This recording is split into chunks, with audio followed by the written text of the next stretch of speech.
Le chemin est parfois différent, la marche un peu plus lente. Un silence s'installe, une lumière vacillante. On voit d'abord la béquille, le fauteuil ou le cygne, avant de voir à force la personne qui chemine.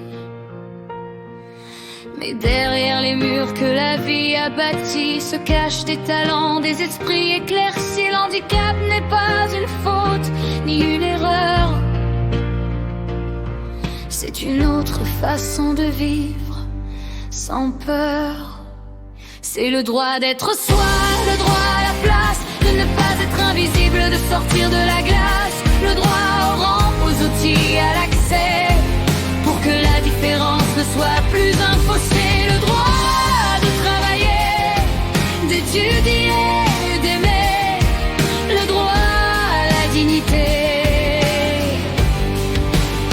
c'est le droit d'exister.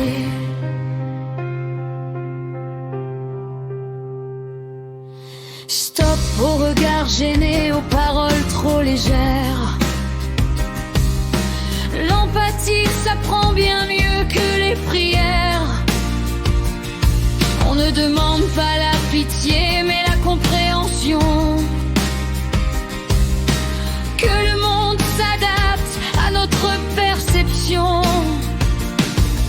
Le corps peut connaître ses limites, ses chaînes, mais l'esprit est le maître, il refuse la peine. Il crée, il invente, il déplace des montagnes, avec une volonté que rien ne décourage. C'est le droit d'être soi, le droit à la place, de ne pas être invisible, de sortir de la glace. Le droit aux rampes, aux outils, à l'accès, pour que la différence ne soit plus un fossé. Le droit de travailler, d'étudier, d'aimer. Le droit à la dignité,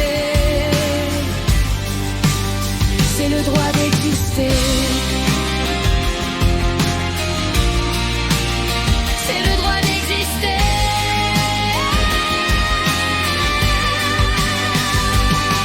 Chaque pas est une victoire, chaque jour est un combat, mais la vraie égalité commence ici et là. Quand on voit l'humain avant la condition, quand la société change sa définition, un monde plus ouvert n'est pas une faveur, c'est la juste justice, la preuve de la valeur. C'est le droit d'être soi, le droit à la place, de ne pas être invisible, de sortir de la glace. Le droit aux rampes, aux outils, à l'accès, pour que la différence ne soit plus un fossé.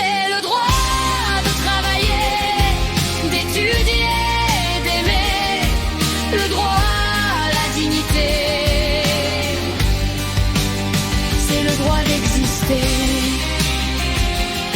Exister pleinement,